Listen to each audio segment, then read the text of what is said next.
Disclaimer, ये कहानी पूरी तरह से काल्पनिक है। इसमें दिखाए गए सभी कैरेक्टर्स, जगहें और घटनाएं सिर्फ राइटर की इमेजिनेशन का हिस्सा है। इस स्टोरी में कुछ मैच्योर या एडल्ट एलिमेंट्स हो सकते हैं जो सिर्फ 18+ ऑडियंस के लिए सूटेबल है। Listener description is strongly advised. हमारा मकसद किसी भी धर्म, जाति या समुदाय की भावनाओं को ठेस पहुंचाना नहीं। आप सुन रहे हैं करोड़पति बाप का नकम्मा बेटा, एक रोमांचक कहानी एक ऐसे युवा की जिसे अपनों ने ठुकरा दिया, लेकिन किस्मत ने उसके लिए कुछ और ही लिख रखा था। हर एपिसोड में मिलेगा रोमांच, जज्बात, सस्पेंस और हैरान कर देने वाले मोड़। तो चलिए बिना किसी देरी के शुरू करते हैं आज का episode. Chapter number 861 to 870। Chapter 861। यह एक पर्याप्त कारण होना चाहिए। यश मोहन ने देखा कि उसने पहले ही ली चांगशेंग को मार डाला था, फिर भी आग अभी तक नहीं बुझी थी। शैडोलेस भोजन का आनंद ले रहा था और वह नहीं चाहता था कि उसे चोट लगे, इसलिए उसने विंटर्स अराइवल बाहर भेजा। एक ठंडी ठंडक ने तुरंत ज्वाला को बुझा दी और ली चांगशेंग के जले हुए शव की सतह पर एक बर्फ का कोकून बना दिया। कुछ देर बाद शैडोलेस ली चांगशेंग के शरीर से बाहर निकला और लड़खड़ाता हुआ यश मोहन के हाथ में गिर गया। उसने तुरंत हिलना बंद कर दिया और सो गया। यश मोहन ने शैडोलेस को सुनहरे पृष्ठ की दुनिया में भेजा और पाया कि ली चांगशेंग का केवल 1/3 सार रक्त गायब था। यश मोहन ने आह भरी। एक स्वर्णकोर अवस्था का साधक ऐसा नहीं था जिससे शैडोलेस अभी निपट सकता था। शैडोलेस सारा सार रक्त भी समाप्त नहीं कर सका। ली चांगशेंग को मारे जाने का कारण अनेक कारणों से था, लेकिन उसका 3 बर्थ स्वॉर्ड रे सबसे कमजोर कारण था। यश मोहन ने ली युकियान को स्कैन किया, जो पहले ही बेहोश हो चुकी थी, और उसे नजरअंदाज कर दिया। उसने तुरंत ली चांगशेंग की भंडारण अंगूठी ले ली। अंगूठी पर कुछ एन्क्रिप्टेड गठन थे, लेकिन ली चांगशेंग मर चुका था और यश मोहन जैसे गठन गुरु के लिए यह कोई समस्या नहीं थी। यश मोहन ने ज्यादा समय नहीं लगाया जब तक उसने ली चांगशेंग की अंगूठी को पूरी तरह से डिक्रिप्ट नहीं कर लिया। जब उसने अंदर की चीजें देखीं तो वह शांत नहीं रह सका। जिस चीज ने उसे सबसे अधिक उत्साहित किया वह काओ हुआन फल था।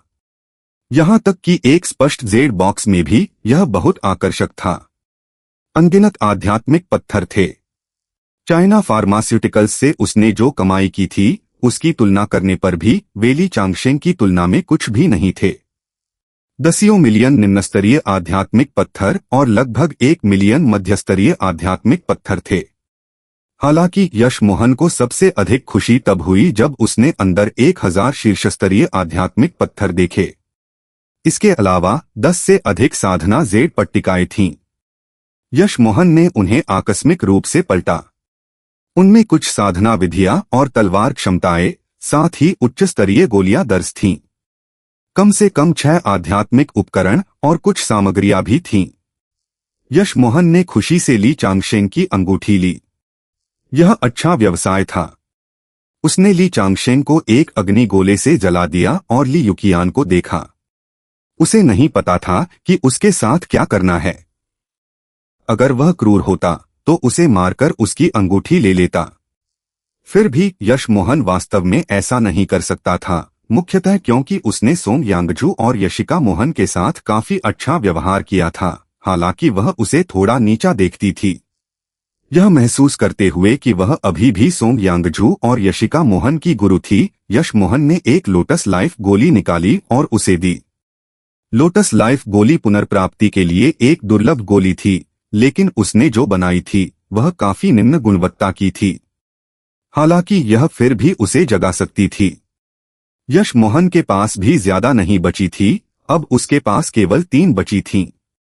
यश मोहन ने एक सार पुनर्प्राप्ति गोली ली और अपने साधना सार को पुनः प्राप्त करना शुरू कर दिया। वह उसके जागने के बाद निकलना चाहता था। आखिरकार यह एक बंजर जगह थी। साथ ही वह अभी भी यह जानना चाहता था कि ली परिवार कितना शक्तिशाली था।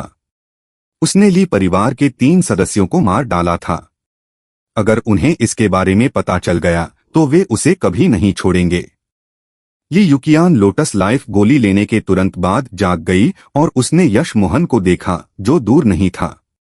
उसे याद आया कि पहले क्या हुआ था और उसने उठने के लिए संघर्ष किया, फिर कुछ और गोलियां लीं। 15 मिनट बाद उन्होंने दोनों गोलियां पचाना समाप्त कर लिया। ली युकियान नहीं उठी। उसने बस यश मोहन को शांति से देखा और पूछा, मैं एक स्वर्णकोर अवस्था की साधक हूं। मेरी भंडारण अंगूठी में बहुत सारी अच्छी चीजें हैं, तुमने मुझे क्यों नहीं मारा और ले लिया? यश मोहन शांति से मुस्कुराया। तुम्हारी चीजों में मेरी रुचि नहीं है, लेकिन चाहे मैं कितना भी चाहूं, मैं तुम्हें नहीं मारूंगा। ली युकियान ने इस उत्तर की उम्मीद नहीं की थी। वह स्तब्ध थी और फिर पूछा, क्यों? यश मोहन उठा और मुस्कुराया। क्योंकि तुम सोंग यांगजू और यशिका मोहन की गुरु हो। ली युकियान स्तब्ध थी। उसने उम्मीद नहीं की थी कि इसका इतना सरल कारण होगा। उसे याद आया कि मियाओ शान बाजार में उसने यश मोहन को प्रतिभाशाली भी नहीं माना था और उसने सोचा था कि यश मोहन को बाद में सोंग यांगजू और यशिका मोहन को देखने का मौका भी नहीं मिलेगा, क्योंकि वे एक ही दुनिया के नहीं थे। फिर भी विडंबना यह थी कि वह इतनी जल्दी यश मोहन से फिर मिली थी और उसकी नजर में एक कीड़े द्वारा बचाई गई थी। यश मोहन, जिसके बारे में उसने सोचा था कि उसका कोई भविष्य नहीं है, अब आधार स्थापना अवस्था स्तर 3 के चरम पर था और उसने कुछ समय पहले एक स्वर्णकोर अवस्था चरम चरण के साधक को मार डाला था। यहाँ तक कि उसे भी यश मोहन की अजीब शक्ति को पहचानना पड़ा, क्योंकि वह भी ली चांगशेन की शक्ति को बहुत अच्छी तरह जानती थी। अपनी आग की मदद से भी यश मोहन के लिए उसे मारना कोई आसान काम नहीं था। अगर वह मारना इतना आसान होता तो वह आग जारी करने के बाद यह कर सकती थी, लेकिन वह नहीं कर सकी। ली युकियान को बहुत देर तक उसे घूरते और न बोलते देख यश मोहन ने फिर कहा, हालांकि सोंग यांगजू और यशिका मोहन ने झेंग युआन तलवार संप्रदाय छोड़ दिया है, तुम उनके साथ काफी अच्छी थीं। मुझे लगता है कि यह कारण पर्याप्त है। क्या? उन्होंने छोड़ दिया? यह क्या है? ली युकियान ने आश्चर्य से पूछा। यह सुनकर यश मोहन को एहसास हुआ कि वह अंतिम बार संप्रदाय छोड़ने के बाद से कभी वापस नहीं गई थी। कोई आश्चर्य नहीं कि वह नहीं जानती थी। ऐसा लगता था कि ली चांगशेन को भी नहीं पता था कि ली बाई भाई भी मर चुके थे।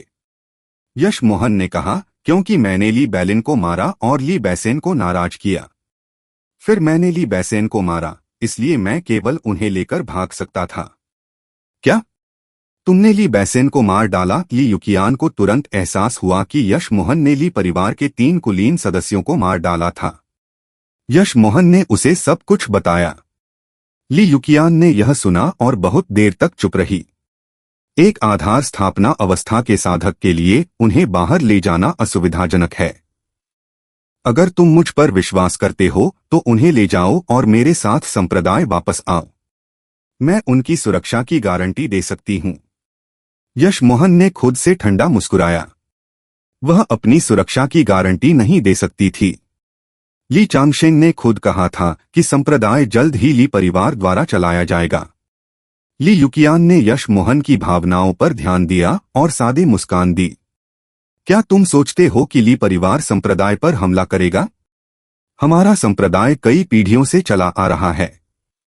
अगर हम उनकी योजना के बारे में जानते हैं और फिर भी हम उनसे निपट नहीं सकते, तो संप्रदाय को अस्तित्व में रहने की जरूरत नहीं है। यश मोहन मुस्कुराया और उत्तर नहीं दिया। उसके लिए उसके साथ वापस जाना असंभव था। जब वह उससे कुछ प्रश्न पूछना चाहता था, आग की एक हल्की किरण ली युकियान के सामने आकर गिरी और ली युकियान ने उसे पकड़ लिया। यह एक उड़न तलवार संदेश था। यश मोहन आग से बता सकता था कि यह तत्काल था, इसलिए उसने किनारे इंतजार किया। इसे पढ़ने के बाद ली युकियान की अभिव्यक्ति नाटकीय रूप से बदल गई। बहुत देर तक स्तब्ध रहने के बाद उसने निराशा से कहा, तो यह बात है। यह बहुत अफसोस की बात है। ली कियान बेई, क्या हुआ? यश मोहन ने पूछा। ली युकियान ने कहा, यश मोहन, तुम सोंग यांगजू और यशिका मोहन के साथ अभी कहाँ रह रहे हो? यश मोहन नहीं जानता था कि वह यह क्यों पूछ रही थी, लेकिन उसने फिर भी उत्तर दिया, मैंने रिवर स्टेट शहर में एक गोली की दुकान खोली है, लेकिन मैं वहां से जा सकता हूं। मैं कियानबेई से पूछना चाहता हूं, तुम ली परिवार के बारे में कितना जानती हो? ली युकियान ने सिर हिलाया। तुम्हें अब उनके बारे में चिंता करने की जरूरत नहीं है। वे अतीत की बात हैं, उन्हें कल संप्रदाय द्वारा नष्ट कर दिया गया। यश मोहन खुश हुआ। ऐसा लगता था कि उसे शिकार किए जाने की चिंता करने की जरूरत नहीं थी। अगर उसे यह पहले पता होता तो वह ली युकियान को नहीं बताता कि वह कहाँ रह रहा था। किसे पता था कि क्या वह बाद में ली चांगशेन की भंडारण अंगूठी में चीजें चाहेगी। हालांकि वह अजीब क्यों व्यवहार कर रही थी। चैप्टर 862 ली युकियान साजिश की शिकार। वह खबर से खुश क्यों नहीं लग रही थी। क्या तुम सोचते हो कि मुझे खबर से खुश होना चाहिए, ली युकियान ने अचानक पूछा। यश मोहन ने सिर हिलाया। हाँ, तुमने अभी कहा था कि संप्रदाय मजबूत था और वह ली परिवार से डरता नहीं था। तुम अचानक ऐसा क्यों लगती हो जैसे तुम नहीं चाहती कि ली परिवार नष्ट हो। ली युकियान ने उड़न तलवार संदेश यश मोहन को दिया। तुम इसे पढ़ने के बाद जान जाओगे। यह मेरी करीबी मित्र द्वारा गुप्त रूप से भेजा गया था। यश मोहन ने संदेश पढ़ा। यह बहुत छोटा था। ली परिवार कल नष्ट कर दिया गया। ली परिवार की बर्स्ट सोल गोली ली चांगशेन के पास है। अगर तुम ये खबर अभी भी स्वतंत्र रहते हुए प्राप्त करो तो तुरंत भाग जाओ। मैं पहले ही निकल चुकी हूं। अगर तुम फंस जाओ तो बताना। संदेश धुंधला होता जा रहा था और अंततः गायब हो गया। ली युकियान ने आह भरी। तुमने एक गोली की दुकान खोली। भले ही तुम गोली गुरु नहीं हो, तुम्हें बर्स्ट सोल गोली के बारे में पता होना चाहिए, है न? यश मोहन ने सिर हिलाया। यह गोली स्वर्णकोर अवस्था उच्च चरण के साधकों के लिए थी। इसे लेने के बाद एक व्यक्ति 4 घंटे के लिए शक्ति प्राप्त करता था। एक स्वर्णकोर अवस्था चरम चरण का साधक नवजात आत्मा अवस्था मध्य चरण तक भी पहुंच सकता था। यह गोली बर्स्ट एसेंस गोली के समान थी, लेकिन गोली के लिए सामग्री काओ हुआन फल से भी अधिक दुर्लभ थी। इसके दुष्प्रभाव बर्स्ट एसेंस गोली के दुष्प्रभावों से भी अधिक शक्तिशाली थे। उपभोक्ता शक्ति के 3 स्तर खो देता था। अगर एक स्वर्णकोर अवस्था चरम चरण का साधक भाग्यशाली होता तो वह स्वर्णकोर अवस्था प्रारंभिक अवस्था पर बना रह सकता था। अगर नहीं तो वह आधार स्थापना अवस्था पर गिर जाता। इसके अलावा गोली के लिए उपयोग की जाने वाली सामग्री होलो स्पिरिट अवस्था की गोलियों के लिए उपयोग की जा सकती थी, इसलिए शायद ही कोई इसका उपयोग इतनी बेकार बर्स्ट सोल गोली बनाने के लिए करता। फिर भी संदेश में कहा गया था कि ली परिवार के पास एक थी और इसे पीढ़ियों से पारित किया गया था। ली युकियान ने फिर निराशा से कहा, जिसने हमें खंडहर के बारे में बताया और हमें यहाँ आने की व्यवस्था की, वह संप्रदाय के बड़े बुजुर्ग कियान तुओशुई थे। उसे आना था, लेकिन वह अंतिम समय में नहीं आ सका। यह सुनकर वह समझ गया और पूछा, क्या तुम कह रही हो कि कियान तुओशुई ने तुम तीनों को मरने के लिए भेजा, ली चांगशेन को रोका और उसे बर्स्ट सोल गोली लेने के लिए मजबूर किया। इस बीच संप्रदाय ली परिवार को नष्ट करेगा? ली युकियान ने सिर हिलाया। यही होना चाहिए। यश मोहन ने सांस ली। उन्होंने काओ हुआन फल को चारे के रूप में इस्तेमाल किया था। फिर उसने कहा, अगर मैं होता तो मैं ये अच्छी चीजें नहीं खोना चाहता। ली युकियान ने सिर हिलाया। तुम गलत हो। वह काओ हुआन फल के बारे में नहीं जानता। अगर वह जानता तो वह इसे जाने नहीं देता। हम कभी अपने लक्ष्य स्थान पर नहीं पहुंचे। हम कुछ महीनों के लिए एक जाल गठन में फंसे रहे। हम केवल कल मुक्त हुए और फिर हमने एक गुप्त गठन देखा। अंदर घुसने के बाद हमें काओ हुआन फल मिला। तो अंत में हम कभी उस स्थान पर नहीं पहुंचे जहां ली तुओशुई ने हमें जाने को कहा था। यश मोहन ने भौहें चढ़ाई। उसे लगा कि चीजें सही नहीं लग रही थीं। उसने सोचा और पूछा, मेरे पास अभी भी 2 प्रश्न हैं, कियानबेई। पहला, अगर ली चांगशेन के पास बर्स्ट सोल गोली होती तो वह कैसे घायल हो सकता था? अगर वह इसे लेता तो वह आसानी से एक स्वर्णकोर अवस्था के साधक को मार सकता था। दूसरा, कियान तुओशुई को कैसे यकीन हो सकता था कि जैसे ही तुम लोगों को जगह मिलेगी ली चांगशेन तुम्हें मारना चाहेगा?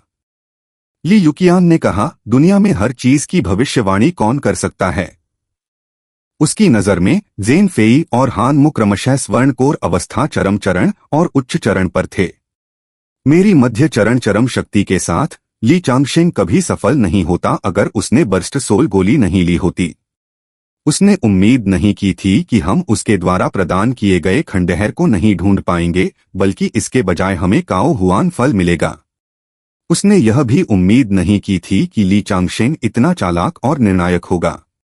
अगर तुम यहां नहीं होते तो ली चांगशेन सफल हो जाता। क्या तुम चारों ने पहले गुप्त गठन तोड़ा और फिर काओ हुआन फल पाया? ली चांगशेन ने कहा कि सभी पहले एक खाएं। यश मोहन ने पूछा। ली युकियान ने यश मोहन को मंजूरी से देखा और कहा, हाँ, जब हमें काओ हुआन फल मिले मैं भी बहुत खुश थी। किसी ने भी ली चांगशेन के प्रस्ताव पर कोई आपत्ति नहीं की, इसलिए हमने एक एक खाया। लेकिन जब हम फल पचा रहे थे, ली चांगशेन ने फल खाया लेकिन उसे पचाना शुरू नहीं किया। उसने हान मु को मार डाला और ज़ेन फेई को बुरी तरह घायल कर दिया जब वे साधना कर रहे थे। हालांकि ज़ेन फेई के जवाबी हमले से वह भी बुरी तरह घायल हो गया, लेकिन मैं उनके लड़ते समय फल पचाने में सक्षम थी और स्वर्णकोर अवस्था उच्च चरण तक पहुंच गई। यश मोहन ने सिर हिलाया। कोई आश्चर्य नहीं कि ली चांगशेन ने बर्स्ट सोल गोली नहीं ली थी। ली युकियान ने जारी रखा, मुझे पता था कि मैं उसका मुकाबला नहीं कर सकती, इसलिए मैं भागी। और तुम जानते हो कि बाद में क्या हुआ? यश मोहन अब पूरी कहानी समझ गया। ऐसा लगता था कि अंगूठी में एक बर्स्ट सोल गोली थी और उसे इसके बारे में पता भी नहीं था। भले ही उसे इसकी जरूरत न हो, वह इसे पैसे के लिए बेच सकता था। यश मोहन ने थकी हुई ली युकियान को देखा और पूछा, क्या झेंग युआन तलवार संप्रदाय के पास भी एक नवजात आत्मा अवस्था का साधक नहीं है? फिर बर्स्ट सोल गोली से क्यों डरना? ली युकियान ने कड़वी मुस्कान दी। ग्रैंड एल्डर वांग 30 साल पहले होलो स्पिरिट अवस्था तक पहुंचने में विफल रहे और मर गए। अगर एल्डर वांग अभी भी होते तो एक चार तारा संप्रदाय भी हमसे लड़ने की हिम्मत नहीं करता। ली परिवार की तो बात ही छोड़ दें, वह कियान तुओशुई भी हमें चारे के रूप में उपयोग करने की हिम्मत नहीं करता। एक और कारण जो ली युकियान ने नहीं बताया था वह यह था कि कियान तुओशुई ने उन्हें मरने के लिए भेजा था, क्योंकि वे भी संप्रदाय को हिडन स्वॉर्ड संप्रदाय के साथ विलय करने से असहमत थे। यश मोहन समझ गया कि क्या हो रहा था, लेकिन वह ली युकियान के साथ नहीं रहना चाहता था। आखिरकार वह स्वर्णकोर अवस्था पर थी और वह आधार स्थापना अवस्था पर था। अब तुम्हारी क्या योजनाएं हैं, ली कियानबेई? यश मोहन ने सोचा और पूछा। ली युकियान ने हिचकिचाते हुए कहा, मेरा जन्म झेंग युआन तलवार संप्रदाय में हुआ था, लेकिन मैं अब वापस नहीं जाना चाहती, इसलिए मेरे पास जाने के लिए कोई जगह नहीं है। अगर तुम्हें कोई आपत्ति नहीं है तो मैं अपनी वरिष्ठ शिष्या को बाहर आने के लिए कह सकती हूँ और हम साथ में तुम्हारी गोली की दुकान पर जा सकते हैं। यश मोहन ने सिर हिलाया। मुझे इसमें कोई आपत्ति नहीं है, लेकिन अगर तुम अपनी वरिष्ठ शिष्या के साथ आ रही हो तो तुम्हें मेरी जगह पर आने की जरूरत नहीं है। अगर मैं गलत नहीं हूं तो तुम्हारी वरिष्ठ शिष्या ने ली बैसेन के साथ गठबंधन किया था। सोंग यांगजू और यशिका मोहन उसके कारण मुसीबत में पड़ी थीं। फिर यश मोहन ने समझाया कि चोटी पर क्या हुआ था। कहानी सुनकर ली युकियान का चेहरा कई बार बदला और फिर उसने एक लंबी आह भरी। उस स्थिति में मैं खुद रिवर स्टेट जाऊंगी। यांगजू और यशिका मेरी शिष्याएं हैं, मैंने उन्हें ज्यादा नहीं सिखाया। मैं रिवर स्टेट में ठीक होने और उन्हें सिखाने के लिए जा सकती हूं। यश मोहन अब उसे वास्तव में नहीं रोक सकता था। उसने 3 काओ हुआन फल निकाले और ली युकियान को दिए। कियानबेई, तुम ये ले सकती हो। मुझे कुल 5 मिले। ली युकियान का चेहरा बदल गया और उसने धंसी हुई अभिव्यक्ति के साथ कहा, यश मोहन, मैं हमेशा संप्रदाय में रही और मैं शायद ही बाहर गई, इसलिए मैं बहुत सी चीजों के बारे में नहीं सोचती। अगर तुम सोचते हो कि मैं फलों के लिए रिवर स्टेट जा रही हूं तो मैं नहीं जाऊंगी। यह कीमती है, लेकिन पहले मुझे नहीं पता कि गोलियां कैसे बनाई जाती हैं और न ही मैं उच्च स्तरीय गोली गुरुओं को जानती हूं। यह मेरे लिए बेकार है। यह सुनकर यश मोहन ने इसे वापस ले लिया और कहा, माफ करना कियानबेई, मैंने तुम्हें गलत समझा। उस स्थिति में मैं फल वापस ले लूंगा। मैं एक गोली गुरु को जानता हूं जो स्वर्ग स्तर 1 की गोलियां बना सकता है। मैं तुम्हें बाद में एक काओ हुआन गोली दे सकता हूं। क्या तुम एक स्तर 1 के गोली राजा को जानते हो। ली युकियान अब शांत नहीं रह सकी। चैप्टर 863 नानशान बाजार। यहाँ तक कि एक नवजात आत्मा अवस्था के साधक को भी एक स्तर 1 के गोली राजा का सम्मान करना पड़ता था। नवजात आत्मा अवस्था के साधकों द्वारा उपयोग की जाने वाली मुख्य गोलियां आध्यात्मिक स्तर 8 और 9 की गोलियां थीं और शायद स्वर्ग स्तर 1 की गोलियां। केवल गोली राजा ही स्वर्ग स्तर की गोलियां बना सकते थे। यश मोहन को भी अपने पर गर्व था। हालांकि वह अभी काओ हुआन गोली नहीं बना सकता था, उसे विश्वास था कि वह कुछ महीनों में बना सकता है। यश मोहन ने गंभीरता से सिर हिलाया। हाँ, मेरे गुरु एक गोली राजा हैं। वह काओ हुआन गोली बना सकते हैं। यश मोहन को लगा कि वह अस्तित्वहीन गुरु काफी सुविधाजनक कार्ड था, इसलिए उसने इसे फिर से खेला। यश मोहन के गुरु एक गोली राजा थे। ली युकियान स्तब्ध थी। उसने नहीं सोचा था कि यश मोहन की इतनी बड़ी पृष्ठभूमि हो सकती है। यश मोहन शायद उससे मिलने के बाद गुरु से मिला था, क्योंकि सोम यांगजू और यशिका मोहन के लिए एक नवजात आत्मा अवस्था का गुरु ढूंढना काफी आसान होता। यह सोचकर ली युकियान ने आभारपूर्वक कहा, तो मैं तुम्हारे गुरु की आभारी हूं। यश मोहन मुस्कुराया। तुम यांगजू और यशिका की गुरु हो। साथ ही अगर तुम नहीं होती तो मुझे काओ हुआन फल नहीं मिल पाता। एक काओ हुआन गोली उसकी तुलना में कुछ भी नहीं है, लेकिन चूंकि तुमने रिवर स्टेट जाने का फैसला किया है, मुझे लगता है कि जितनी जल्दी हो सके जाना सबसे अच्छा है। हमें यहाँ ज्यादा नहीं रुकना चाहिए। तो क्या हम अब वहां चलें? ली युकियान महसूस कर सकती थी कि यश मोहन दुनिया और लड़ाई में उससे कहीं अधिक अनुभवी था, इसलिए उसने उसकी राय मांगी। नहीं, मैं पहले नानशान बाजार जा रहा हूं, लेकिन पहले मैं कियानबेई के ठीक होने के लिए एक जगह ढूंढूंगा, यश मोहन ने उत्तर दिया। ली युकियान ने एक पल सोचा और कहा, उस स्थिति में मैं ठीक होने के बाद तुम्हारे साथ बाजार चलूंगी। यश मोहन ने हाथ हिलाया। कियानबेई, अगर मैं गलत नहीं हूं तो इसमें ज्यादा समय नहीं लगेगा जब झेंग तुओशुई उस खंडहर में जाएगा जो उसने तुम्हें बताया था। अगर उसे पता चलता है कि तुम में से कोई नहीं गया तो वह जान जाएगा कि कुछ गड़बड़ है। चाहे कुछ भी हो, वह चैन से नहीं रहेगा। वह पहले तुम में से किसी एक को खोजने की कोशिश करेगा। अपनी स्वर्णकोर अवस्था की प्रतिष्ठा के साथ झेंग तुओशुई को तुरंत पता चल जाएगा अगर तुम बाजार जाओगी। इसलिए सबसे अच्छा है कि तुम गुप्त रूप से मेरी जगह पर ठीक होने जाओ। तुम्हें अपना चेहरा भी बदलना चाहिए। यश मोहन खंडहर में जाकर उसे नुकसान पहुंचाना चाहता था, जिससे दृश्य ऐसा लगे जैसे 4 साधकों में से 3 मर गए और ली चांगशेंग भाग गया। हालांकि यश मोहन जानता था कि अपनी वर्तमान शक्ति के साथ ऐसा करना उसके लिए बहुत मुश्किल होगा। यह जानते हुए भी कि वे कियान तुओशुई द्वारा बनाए गए जाल गठन को तोड़ने में कामयाब रहे थे, उसने कुछ करने की हिम्मत नहीं की। अगर वे बड़े बुजुर्ग से मिल गए होते तो वे कभी नहीं बच पाते। ली युकियान ने सिर हिलाया।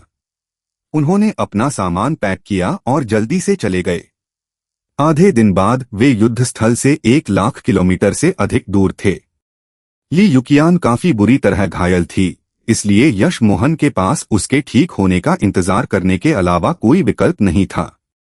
नीलामी तक अभी भी 3 दिन बाकी थे, इसलिए यश मोहन बहुत जल्दी में नहीं था। 1 दिन के बाद ली युकियान काफी हद तक ठीक हो गई। उसने एक मुखौटा निकाला और यश मोहन को दिया। यह तुम्हारे लिए है। तुम मेरे और ली चांगशेंग के बगल में छिपने और ध्यान न दिए जाने में सक्षम हो, जिसका मतलब है कि तुम्हारे पास एक बहुत अच्छी गुप्त साधना विधि है। मेरे पास कुछ अच्छा नहीं है। यह मुखौटा 9 ट्रांसफॉर्मेशन कहलाता है। इस पर आध्यात्मिक नियंत्रण करने के बाद यह 9 अलग अलग चेहरों में बदल सकता है। होलो स्पिरिट अवस्था के नीचे कोई भी तुम्हें नहीं पहचान पाएगा, यह तुम्हारा है। यश मोहन जानता था कि यह एक बहुत अच्छा उपकरण था। यह शायद ली युकियान के लिए भी बहुत मूल्यवान था। उसने जल्दी से इसे अस्वीकार कर दिया। कियानबेई, मेरे बहुत सारे दुश्मन नहीं हैं। कियानबेई को यह अपने लिए रखना चाहिए। ली युकियान ने सिर हिलाया। मैं रिवर स्टेट शहर पहुंचने के बाद एक मुखौटा लगाऊंगी। जब तक कुछ न हो मैं नवजात आत्मा अवस्था तक पहुंचने तक चाइना फार्मास्यूटिकल्स के अंदर रहूंगी। मुझे इसकी जरूरत नहीं है। हालांकि नीलामी के लिए तुम्हें इसकी आवश्यकता हो सकती है। यह सुनकर यश मोहन सहमत हो गया और इसे ले लिया। उसने ली चांगशेंग की भंडारण अंगूठी में बर्स्ट सोल गोली भी पाई और ली युकियान को दे दी।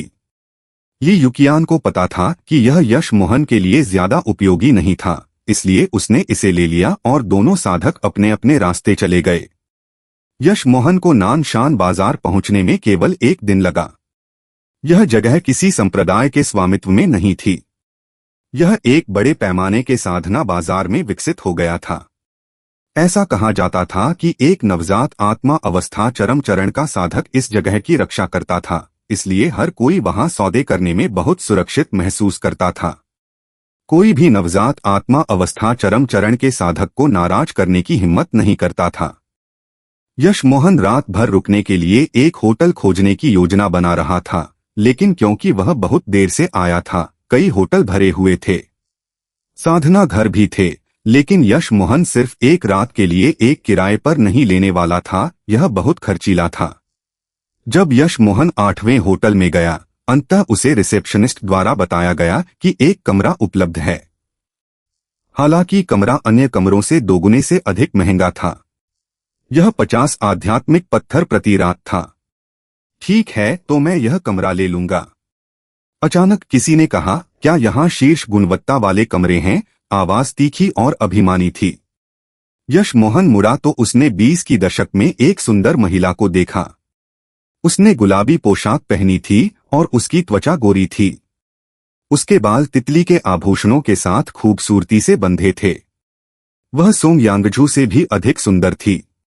इसके अलावा वह इतनी युवा थी और पहले से ही आधार स्थापना अवस्था स्तर 7 पर थी। उसके पीछे एक इतना सुंदर नहीं युवक था जो 20 की दशक में था। उसकी त्वचा थोड़ी काली थी और उसका चेहरा चौकोर था। वह बहुत मासूम लग रहा था।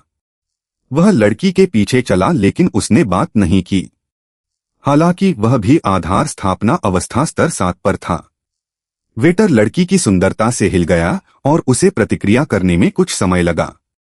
अभी एक शीर्षस्तरीय कमरा था, लेकिन इस मित्र ने पहले ही ले लिया। एक और निम्नस्तरीय कमरा है, लेकिन यह काफी सस्ता है। 8 आध्यात्मिक पत्थर प्रति रात।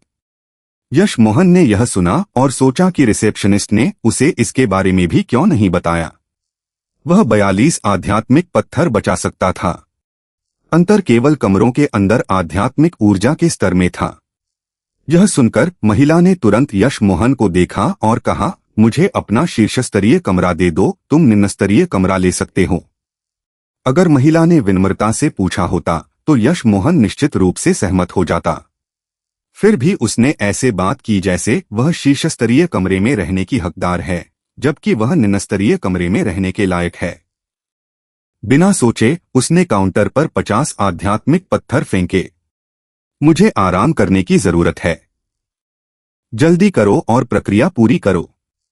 यह देखकर कि यश मोहन उसे नजरअंदाज कर रहा था, महिला ने भौहें चढ़ाई। वह क्रोधित होने वाली थी, लेकिन काले चमड़ी वाले युवक ने जल्दी से उसके पास जाकर अपनी मुट्ठियों से सलाम किया और 10 मध्यस्तरीय आध्यात्मिक पत्थर निकाले और विनम्रता से कहा, माफ करना बड़े भाई, कृपया मेरी मदद करें।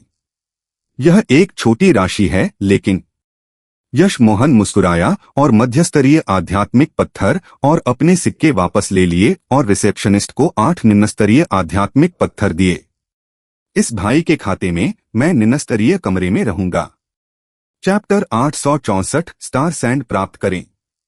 लाल कपड़े पहनी महिला ने यश मोहन को आध्यात्मिक पत्थर लेते देखा और तिरस्कारपूर्वक मुस्कुराई।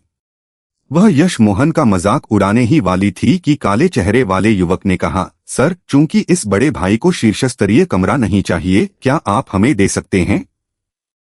वेटर को कोई आपत्ति नहीं थी। उसने शीर्षस्तरीय कमरा पुरुष और महिला को दे दिया। यश मोहन को जाते देख महिला ने तिरस्कार किया, बेकार कमीने, तुम शीर्षस्तरीय कमरे में रहने का सपना भी कैसे देख सकते हो? यश मोहन ने यह सुना, लेकिन दिखावा किया कि उसने नहीं सुना। उसने पीछे देखना भी नहीं चाहता था। इस बीच उस काले चेहरे वाले व्यक्ति ने असहाय होकर सिर हिलाया। महिला ने यह देखा और गाली दी, यूरुयू, तुम सिर क्यों हिला रहे हो? अगर तुम मेरे साथ नहीं रहना चाहते तो भाग जाओ।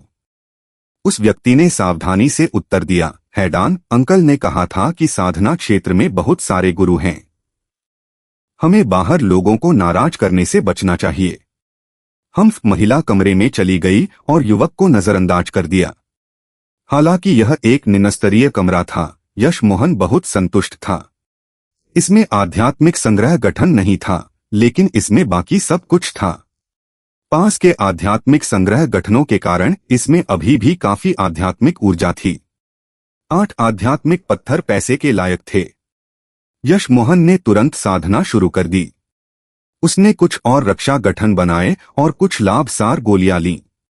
यश मोहन की शक्ति ने एक बड़ा हंगामा किया। इसने एक विशाल आध्यात्मिक भंवर बनाया, लेकिन सौभाग्य से पास के सभी होटलों में बहुत सारे उच्चस्तरीय साधक थे और वे सभी समय बर्बाद नहीं करना चाहते थे। इसलिए हालांकि यश मोहन ने काफी हंगामा किया, यह बहुत आकर्षक नहीं था। 6 घंटे बाद यश मोहन ने अपने मेरिडियन को फिर से फैलते महसूस किया और एक हल्की फट के बाद उसके शरीर में साधना सार विभाजित कोशिकाओं की तरह फैल गया। यह पहले की तुलना में लगभग 2 गुना मजबूत था, क्योंकि यह यश मोहन के मेरिडियन के सभी कोनों में फैल गया था, इससे पहले कि यह फिर से उसके डैंटियन पर इकट्ठा हो। यश मोहन खुश हुआ। वह आधार स्थापना अवस्था मध्य चरण पर पहुंच गया था। उसने बिना सोचे 10 शीर्षस्तरीय आध्यात्मिक पत्थर निकाले और उनका उपयोग समेकन के लिए शुरू कर दिया। अगर उसे अपने सभी आध्यात्मिक पत्थर साधना के लिए निकालने पड़ते तो उसे कोई आपत्ति नहीं होती। यश मोहन ने महसूस किया कि न केवल उसने अपना सारा जला हुआ सार रक्त वापस पा लिया था, बल्कि उसकी आध्यात्मिक चेतना की सीमा भी 10 किलोमीटर अधिक तक पहुंच सकती थी। यश मोहन उठा और अपने शरीर से गंदगी साफ की। वह अब थका हुआ महसूस नहीं कर रहा था, इसलिए उसने अपने खाली समय का उपयोग 9 ट्रांसफॉर्मेशन को बाहर निकालने के लिए किया। उसने बस इसे आध्यात्मिक रूप से नियंत्रित किया और अपने कमरे से बाहर निकल गया। दूर नहीं, यश मोहन ने यूरुलू को दरवाजे पर ध्यान करते बैठे देखा। बहुत ज्यादा सोचे बिना यश मोहन को एहसास हुआ कि यह उस अशिष्ट लड़की ने उसे अंदर नहीं जाने दिया होगा। यश मोहन का यूरुलू पर अच्छा प्रभाव था। हालांकि वह हैडन सुंदर थी, वह काले चेहरे वाले युवक के लायक नहीं थी। भाई यू, अगर तुम्हें कोई आपत्ति नहीं है तो तुम रात मेरी जगह पर रुक सकते हो। यश मोहन यूरुलू के पास गया और बोला। उसने अपनी साधना समाप्त कर ली थी और उसे करने के लिए कुछ नहीं था। यूरुलू ने देखा कि यश मोहन उसके पास आ रहा था और बात कर रहा था। वह अब यह दिखावा नहीं कर सकता था कि उसने यश मोहन को नहीं देखा, इसलिए वह शर्मिंदगी से उठा और बोला, बड़े भाई नमस्ते, मैं आपकी सद्भावना की सराहना करता हूं, लेकिन मैं नहीं कर सकता। यश मोहन मुस्कुराया और यूरुलू को मनाने की कोशिश नहीं की। वह जाने ही वाला था कि उसने यूरुलू को पूछते सुना, बड़े भाई तुम भी नीलामी के लिए यहाँ आए हो है न? यश मोहन ने सिर हिलाया। हाँ, मैं देखना चाहता हूं कि क्या कोई स्टार सैंड या सेगमेंटेड अर्थ है, और मेरा नाम यश मोहन है। बस मुझे अब से यश मोहन कहो। यूरुलू ने यह सुना और आश्चर्य से कहा, शीर्षस्तरीय स्टार सैंड और सेगमेंटेड अर्थ बहुत महंगे हैं। यूरुलू आधे रास्ते में रुक गया, यह महसूस करते हुए कि कुछ बातें जोर से कहना उचित नहीं था। हालांकि यश मोहन जानता था कि यूरुलू उसके प्रति इतना विनम्र होने का कारण मुख्यतः उसके चरित्र के कारण था, लेकिन इस तथ्य के कारण भी कि यूरुलू यह नहीं बता सकता था कि वह कितना मजबूत था। यश मोहन हंसा। मुझे शीर्षस्तरीय की नहीं, बस सामान्य की जरूरत है। कुछ देर सोचने के बाद यूरुलू ने अचानक एक मुट्ठी के आकार का अयस्क निकाला और यश मोहन को दिया। मुझे यह निम्नस्तरीय स्टार सैंड का टुकड़ा यूं ही मिला था। क्या तुम्हें इसका कोई उपयोग है भाई? ये यश मोहन ने नहीं सोचा था कि यूरुलू के पास स्टार सैंड होगी। यहां तक कि निम्नस्तरीय स्टार सैंड भी आसानी से नहीं मिलती थी। यश मोहन ने स्टार सैंड पकड़ी और ध्यान से देखी। यह वास्तव में निम्नस्तरीय स्टार सैंड थी और यह बड़ी नहीं थी। हालांकि यह यश मोहन के लिए पहले से ही पर्याप्त थी। इसकी पुष्टि करने के बाद यश मोहन ने जल्दी से धन्यवाद दिया। धन्यवाद भाई यू, यह वही है जो मैं चाहता था। कृपया कीमत बताओ। यूरू ने देखा कि उसने यश मोहन को वह दे दिया जो उसे चाहिए था, इसलिए उसने खुशी से कहा, भाई यह मुझे संयोग से मिला था। इसका मेरे लिए कोई उपयोग नहीं है। अगर तुम्हें इसकी जरूरत है तो बस इसे ले लो। पैसे की बात करने की जरूरत नहीं है। यश मोहन स्तब्ध था। उसने केवल 2 बार यूरू से मुलाकात की थी। वे सिर्फ अजनबी थे, उसने फिर भी उसे स्टार सैंड देने का फैसला क्यों किया? यह देखकर यूरू ने जल्दी से कहा, मेरा भाई ये पर अच्छा प्रभाव है और तुम्हारी शक्ति महान है। मेरी साथी ने भाई ये को नाराज किया, लेकिन भाई ये ने कोई आपत्ति नहीं की, इसलिए मैं यह तुम्हें देना चाहता हूं। मुझे उम्मीद है कि तुम इसे लोगे। यश मोहन को एहसास हुआ कि यूरू उसके शक्ति स्तर को नहीं देख सकता था। उसने सोचा कि वह एक स्वर्णकोर अवस्था का साधक है। हैडन ने उसे गाली दी थी और यश मोहन ने निश्चित रूप से सुना था, लेकिन उसने फिर भी इसकी परवाह नहीं की। इसने यूरू को बहुत आभारी बना दिया। यूरू उससे जुड़ना चाहता था। यश मोहन ने यह सुना और जल्दी से हाथ हिलाया। भाई यू, तुमने गलत देखा होगा। मेरा शक्ति स्तर तुम्हारा जितना मजबूत नहीं है। स्टार सैंड का यह टुकड़ा निम्न स्तरीय है, लेकिन यह अभी भी बहुत कीमती है। बिना भुगतान किए इसे लेते हुए मुझे सहज महसूस नहीं होता। यूरू ने यह सुना और हिल गया। वह केवल आधार स्थापना अवस्था स्तर 7 पर था, लेकिन वह स्वर्णकोर अवस्था प्रारंभिक चरण के साधकों को देख सकता था। हालांकि वह यश मोहन को बिल्कुल नहीं देख सकता था। उसे एक बड़े संप्रदाय से आना था। यह देखकर कि यूरू किसी भी कीमत पर आध्यात्मिक पत्थर नहीं लेने वाला था, यश मोहन ने बस स्टार सैंड स्वीकार कर ली और 2 और कुर्सियां निकाली। फिर उसने यूरू के साथ बातचीत शुरू कर दी। एक दूसरे का परिचय कराने के बाद यश मोहन को एहसास हुआ कि यूरू की वास्तव में बड़ी पृष्ठभूमि थी। वह एक 5 तारा संप्रदाय गॉड्सवॉर्ड संप्रदाय का मुख्य शिष्य था। उसके पिता पिछले संप्रदाय नेता और वर्तमान बड़े बुजुर्ग थे। यश मोहन ने उसके पिता की शक्ति के बारे में नहीं पूछा। यह कम से कम नवजात आत्मा अवस्था चरम या होलो स्पिरिट अवस्था थी। हैडन 2 हार्ट वैली से आई थी, जो भी एक 5 तारा संप्रदाय था। दोनों पक्षों के माता पिता ने दोनों को नीलामी में भेजा था ताकि वे दुनिया का थोड़ा अनुभव भी कर सकें। यूरू एक 5 तारा संप्रदाय से आया था, लेकिन वह बहुत विनम्र था। इसने यश मोहन को 5 तारा वेस्ट फ्लो संप्रदाय के युवा गुरु शेन जियानशेन की याद दिला दी।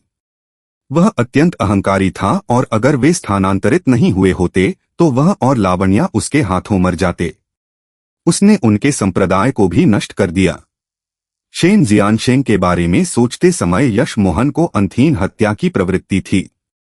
यूरू, तुम इतने बेशर्म कैसे हो सकते हो? किसी भी बेकार कचरे से जुड़ना। तुम मेरा सारा चेहरा खो रहे हो, एक तीखी आवाज सुनाई दी। हैडन दरवाजे पर खड़ी थी। चैप्टर 865, वह व्यक्ति जिसने कोर बिल्डिंग ग्रास खरीदा। रात बातचीत में बीत गई और दिन हो गया था।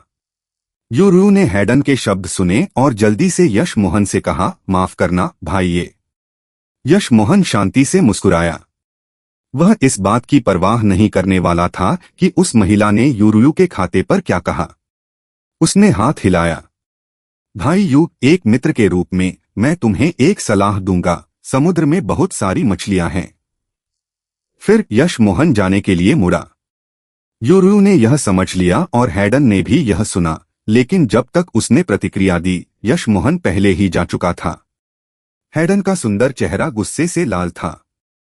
हालांकि वह यूरू को नीचा देखती थी, उसके अभिमान को इस बात से ठेस पहुंची थी कि उसे इसके लायक नहीं कहा गया। वह यश मोहन पर अपना गुस्सा नहीं निकाल सकती थी, इसलिए उसने यूरू को छाती पर लात मारी। यूरू ने बचने की हिम्मत नहीं की और कई मीटर दूर लात मारा गया।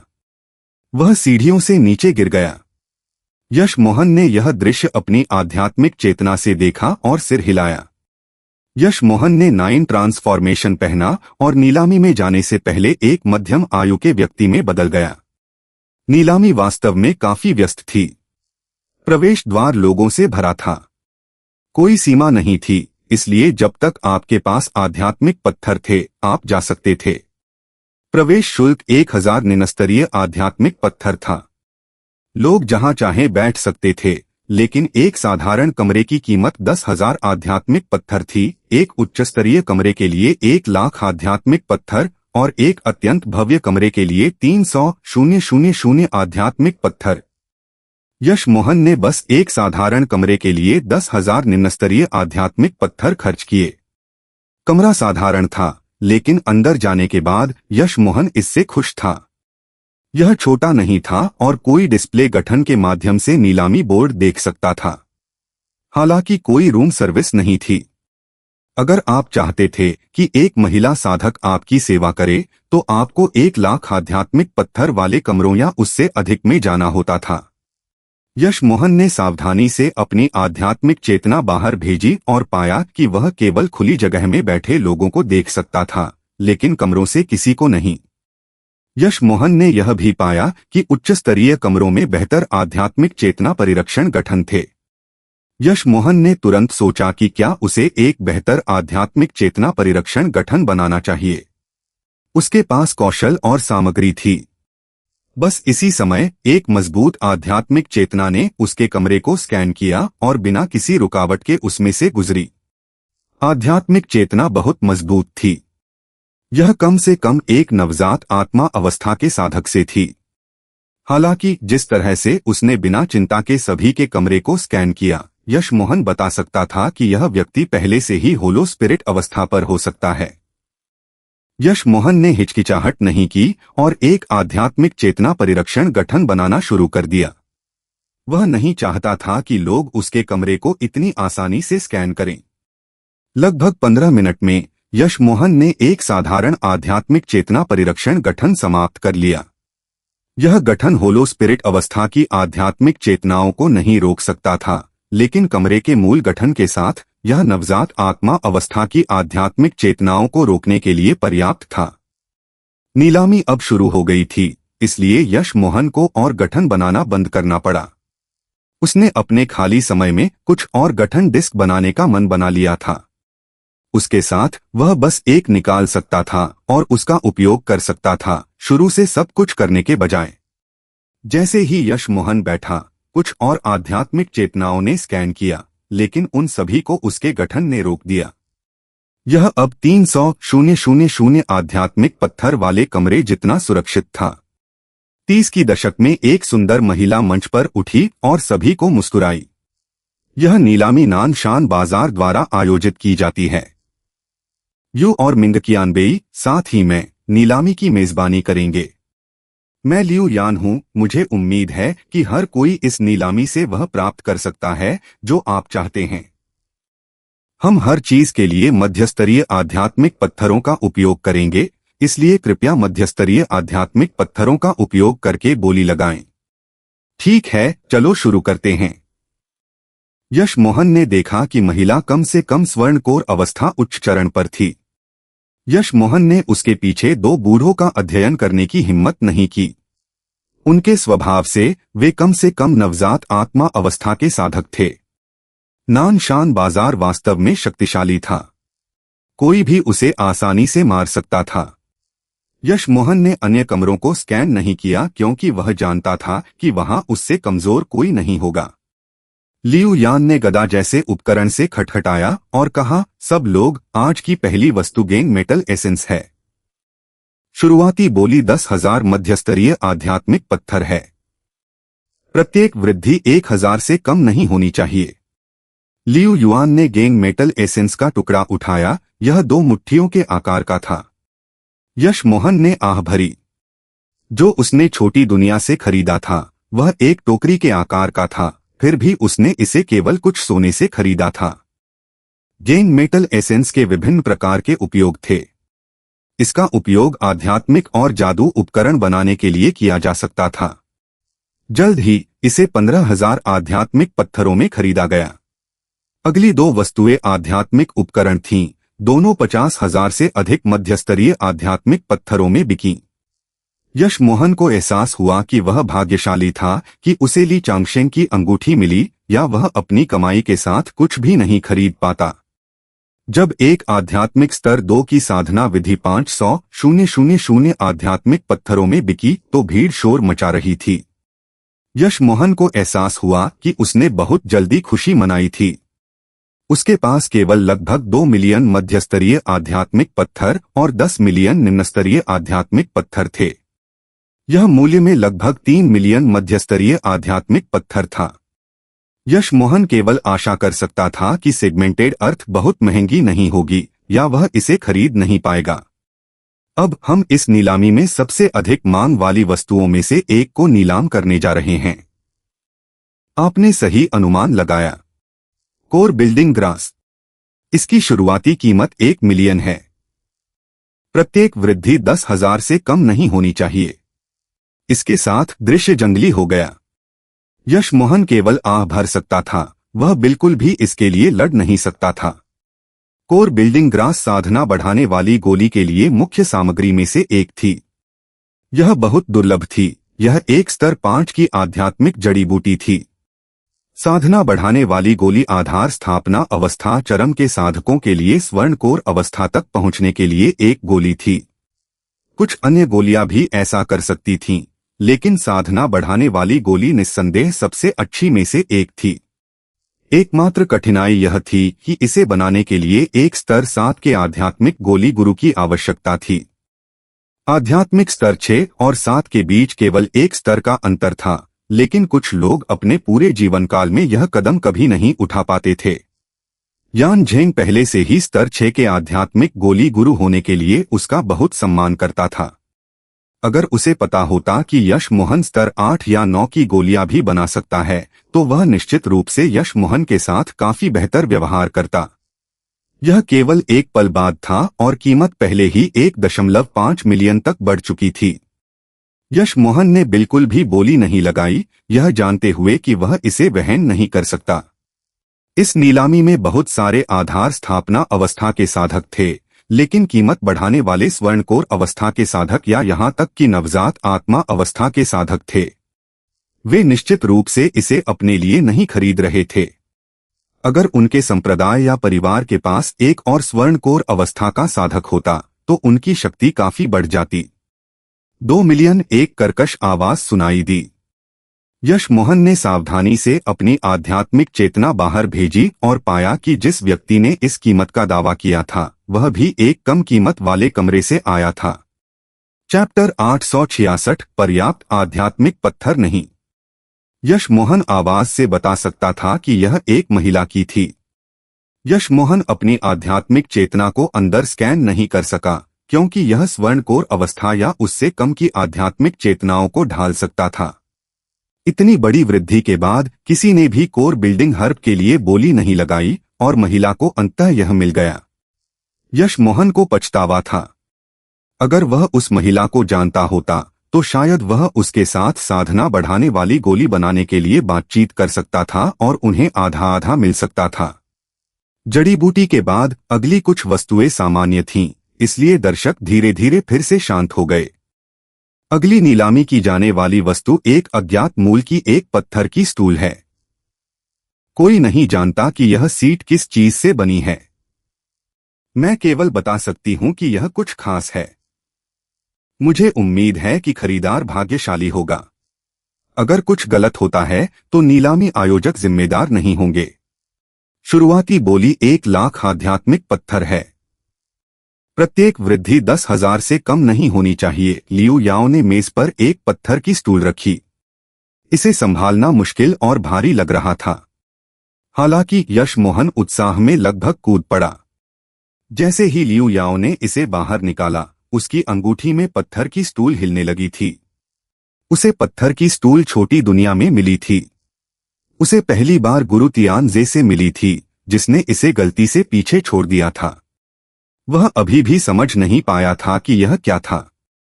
दर्शक चुप हो गए। यहां तक कि नवजात आत्मा अवस्था के साधक भी अपने आध्यात्मिक पत्थर निकालने के लिए उत्सुक नहीं थे। कोई भी 1 लाख खर्च करके कुछ ऐसा नहीं खरीदना चाहता था जो उन्हें नहीं पता था कि क्या है। 110,000 मौन के बाद किसी ने अंततः बोली लगाई। 130,000 ऐसा लगता था कि कोई नेतृत्व कर रहा था और इसने बोलियों का एक दौर शुरू कर दिया।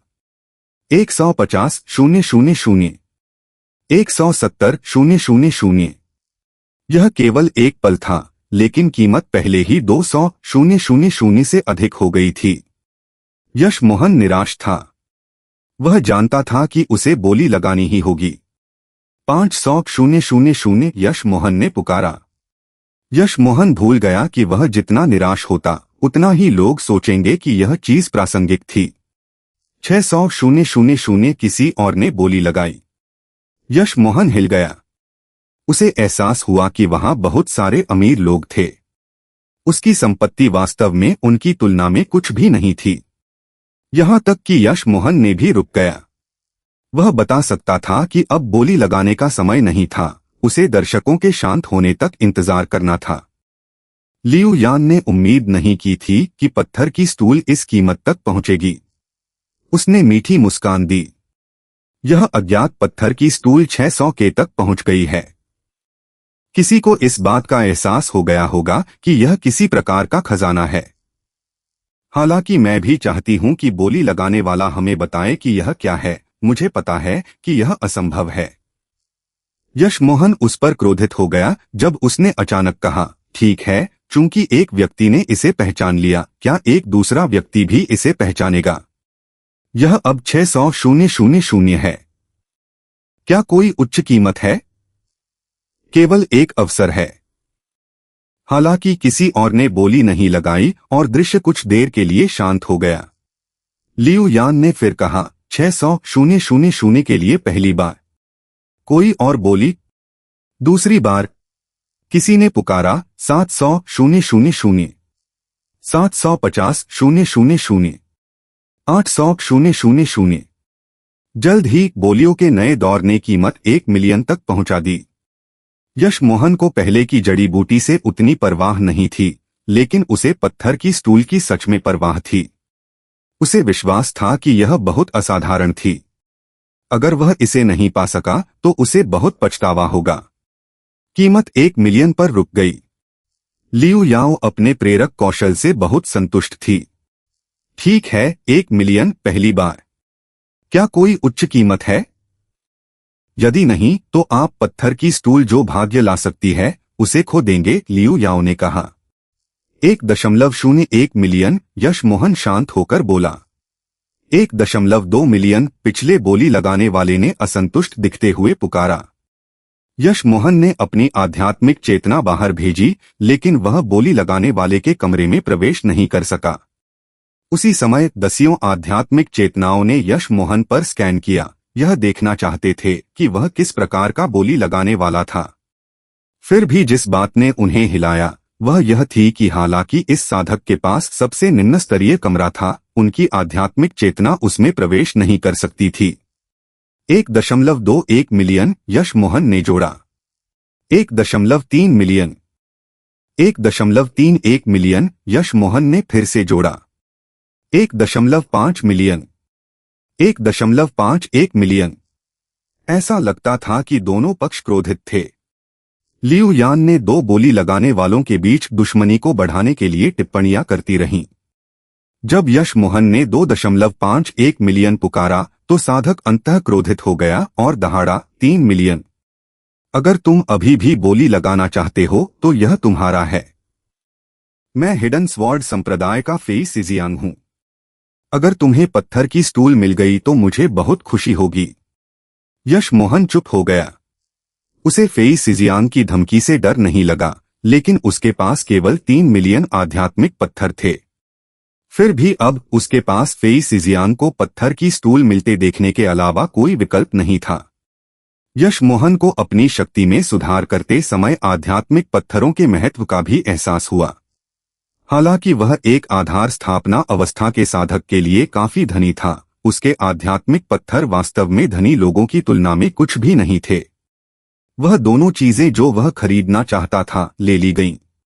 यह देखकर कि यश मोहन अब बोली नहीं लगा रहा था, सभी ने मान लिया कि यश मोहन फेई सिजियांग से डर गया था क्योंकि हिडन स्वॉर्ड संप्रदाय लगभग 5 तारा संप्रदाय जितना मजबूत था।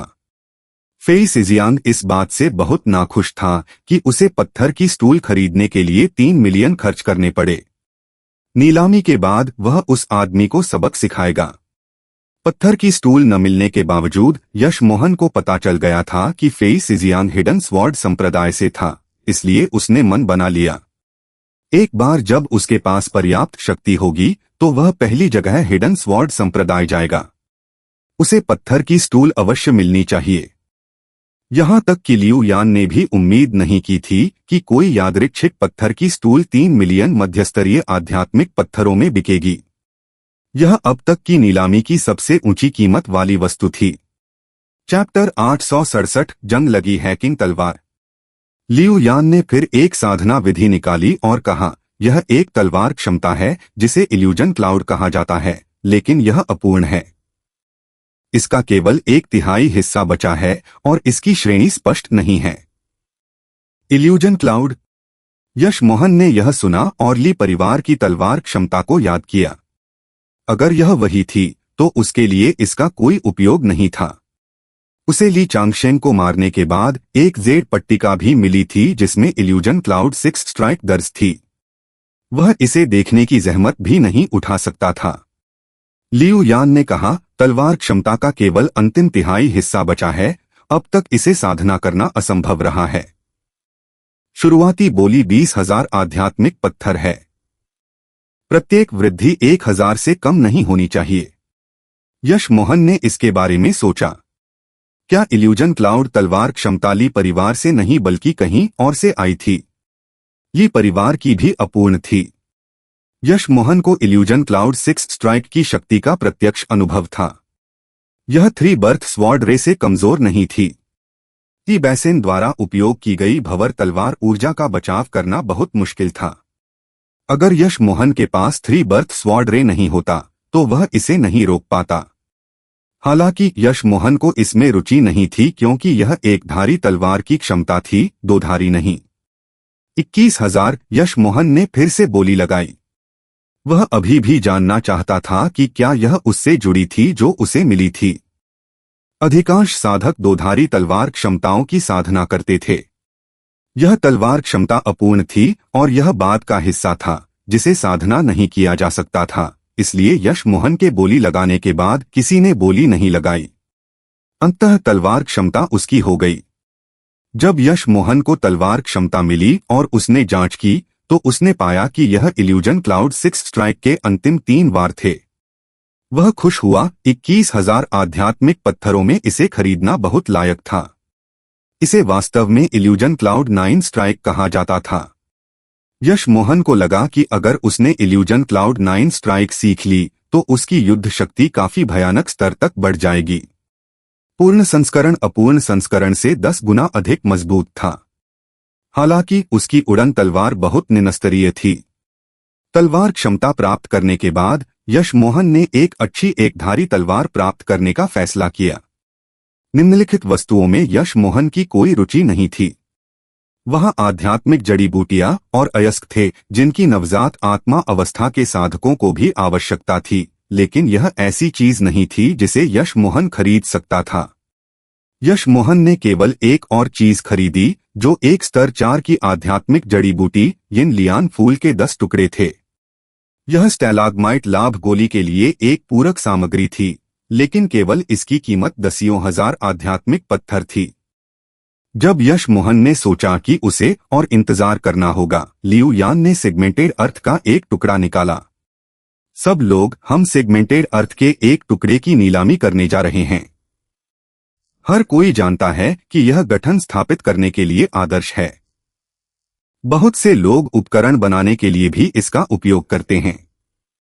यह एक निम्नस्तरीय प्रकार की सेगमेंटेड अर्थ है, लेकिन यह अभी भी बहुत मूल्यवान है और मुझे विश्वास है कि हर कोई यह जानता है। शुरुआती बोली 300,000 आध्यात्मिक पत्थर है। प्रत्येक वृद्धि 10,000 से कम नहीं होनी चाहिए। 500,000 यश मोहन ने फेई सिजियांग को लगभग तुरंत बोली लगाते सुना। 510,000। यश मोहन ने बिना सोचे बोली लगाई। अब यश मोहन के पास लगभग 2.9 मिलियन आध्यात्मिक पत्थर थे। जब यश मोहन ने बोली लगाई तो हर कोई स्तब्ध था। उन्होंने देखा था कि जब फेई सिजियांग ने सभी को अपने संप्रदाय के बारे में बताया तो यश मोहन ने आत्मसमर्पण कर दिया था। फिर भी अब यश मोहन फिर से उसके खिलाफ बोली लगा रहा था। अब तक सभी को एहसास हो गया था कि यश मोहन फेई सिजियांग की पहचान से डरता नहीं था, वह बस फेई सिजियांग को अधिक पैसे खर्च करवाना चाहता था। शायद दोनों व्यक्तियों के बीच कुछ संघर्ष था। यश मोहन और फेई सिजियांग आसानी से लाखों आध्यात्मिक पत्थरों की बोली लगाने में सक्षम थे, इसलिए जब उन्होंने प्रतिस्पर्धा शुरू की तो बहुत से लोग चले गए। सेगमेंटेड अर्थ का टुकड़ा निम्न स्तरीय था और इसका उपयोग केवल गठनों के लिए किया जा सकता था। यश मोहन की बोलियों ने फेई सिजियांग को बहुत क्रोधित किया।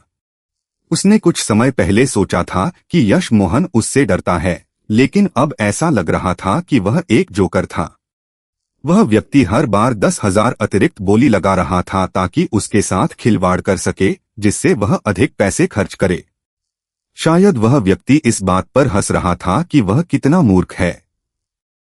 बहुत अच्छा, 600,000। फेई सिजियांग की ठंडी आवाज सुनाई दी। 610,000। यश मोहन ने शांति से कहा। वह भी फेई सिजियांग से नाराज था, जो हर बार वह जो चाहता था ले लेता था। 700,000। 710,000। 800,000। 810,000। यह केवल यश मोहन और फेई सिजियांग थे जो बोली लगा रहे थे। हर बार जब फेई सिजियांग बोली लगाता, यश मोहन उसमें 10,000 जोड़ देता। हर कोई इस शो का आनंद ले रहा था। यह सेगमेंटेड अर्थ के टुकड़े के लिए लड़ाई नहीं थी, बल्कि दो साधक एक दूसरे पर अपना गुस्सा निकाल रहे थे। लेकिन यश मोहन जानता था कि वह ऐसा नहीं कर रहा था। बहुत अच्छा, बहुत अच्छा, फेई सिजियांग ने दांत पीसकर कहा जब बोली 1.01 मिलियन पर थी। सेगमेंटेड अर्थ का टुकड़ा यश मोहन का हो गया। यह काफी भाग्यशाली माना जाता था कि यश मोहन इसे 1.01 मिलियन में प्राप्त कर सका। यह मुख्य रूप से इसके लिए उनके प्रतीत होने वाले व्यक्तिगत विवाद के कारण था, या फिर सेगमेंटेड अर्थ का टुकड़ा 2 मिलियन तक भी बिक सकता था। एक बार जब उसे सेगमेंटेड अर्थ मिल गई तो यश मोहन जाने के लिए तैयार था। अगली वस्तु एक स्तर 6 का जानवर कोर है। वह भी दुर्लभ था, लेकिन यश मोहन जानता था कि वह इसे भी वहन नहीं कर सकता, इसलिए उसने नीलामी छोड़ दी। उसी समय यश मोहन ने शैडोलेस को जागते महसूस किया। यह बहुत बड़ा नहीं हुआ था, लेकिन उसकी पीठ पर सुनहरा धब्बा बड़ा हो गया था। यश मोहन खुश हुआ। एक निश्चित डिग्री पर उसे शैडोलेस की आवश्यकता थी। इसकी शक्ति बहुत अच्छी तरह से छिपी हुई थी, फिर भी मजबूत थी। यश मोहन एक कोने में गया और बहुत देर तक वहां रुका। जब उसे यकीन हो गया कि कोई उसका पीछा नहीं कर रहा है, तो उसने अपने कपड़े और चेहरा बदल लिया। नीलामी 2 और दिनों तक चली, इसलिए जब यश मोहन वापस गया तो बाजार स्थल अभी भी बहुत व्यस्त था। यश मोहन बाजार में घूमा। वह चाइना फार्मास्यूटिकल्स वापस जाने की योजना बना रहा था। क्या तुम इस बेकार तलवार के लिए 500 आध्यात्मिक पत्थर चाहते हो? मेरे पास यहाँ 90 निम्नस्तरीय आध्यात्मिक पत्थर हैं। अगर तुम इसे बेचना चाहते हो तो मैं इसे ले लूंगा। एक आवाज ने यश मोहन का ध्यान आकर्षित किया। 2 पुरुष साधक एक विशाल जंग लगी है किंग तलवार ले जा रहे थे और बहस कर रहे थे। स्टॉल का मालिक 60 के दशक में एक बूढ़ा व्यक्ति था। वह केवल ची संग्रह स्तर 9 पर था। यश मोहन ने सिर हिलाया। वह जंग लगी तलवार 90 आध्यात्मिक पत्थरों के लायक भी नहीं थी। 500 आध्यात्मिक पत्थरों की तो बात ही छोड़ दें। यश मोहन जाने ही वाला था कि अचानक उसे लगा कि कुछ सही नहीं है। 2 खरीदार आधार स्थापना अवस्था के साधक थे। क्या वे नहीं बता सकते थे कि यह पैसे के लायक नहीं था? यश मोहन ने अपनी आध्यात्मिक चेतना जंग लगी तलवार पर स्कैन की। चैप्टर 868 जवाबी लूट। जल्द ही यश मोहन को एहसास हुआ कि यह एक बहुत ही साधारण हैकिंग तलवार थी, लेकिन तलवार के अंदर कुछ ऐसा था जो आध्यात्मिक चेतना को रोकता था। इस आध्यात्मिक चेतना परिरक्षण गठन के आसपास दसियों गठन भी थे। यश मोहन को विश्वास था कि उसे गठनों की काफी अच्छी समझ थी, फिर भी वह उनमें से एक भी का प्रकार नहीं बता सकता था। बूढ़े व्यक्ति ने यह सुना और तलवार दूर रख दी, फिर कहा, माफ करना कियानबेई, यह तलवार मेरे पूर्वजों द्वारा पारित की गई है। अगर इस तथ्य के लिए नहीं कि मेरा कोई वंशज नहीं है और न ही आधार स्थापना अवस्था तक पहुंचने का कोई रास्ता है, तो मैं यह तलवार नहीं बेचता। यश मोहन स्टॉल के पास गया और तलवार ली। मैं देखूंगा। यश मोहन ने इसे देखा भी नहीं और बस बूढ़े व्यक्ति को 500 आध्यात्मिक पत्थर दिए। मुझे यह तलवार पसंद है, मैं इसे ले लूंगा। ये तुम्हारे 500 आध्यात्मिक पत्थर हैं।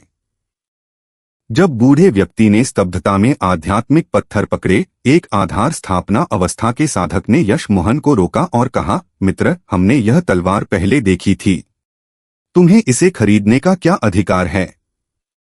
यश मोहन सादे मुस्कुराया, यह वास्तव में अजीब है। मैंने स्पष्ट रूप से देखा कि तुमने मोलभाव किया और 90 आध्यात्मिक पत्थर चुकाए, लेकिन स्टॉल मालिक सहमत नहीं हुआ। क्या मेरे द्वारा इसे उस कीमत पर खरीदने में कुछ गलत है जो उसे पसंद है? वे स्तर 3 और स्तर 5 के आधार स्थापना अवस्था के साधक थे। यश मोहन को बिल्कुल परवाह नहीं थी। उसने अपनी शक्ति को आधार स्थापना अवस्था स्तर 3 पर दिखाया। उसे डर था कि 2 साधक बाद में उसे ढूंढने नहीं जाएंगे।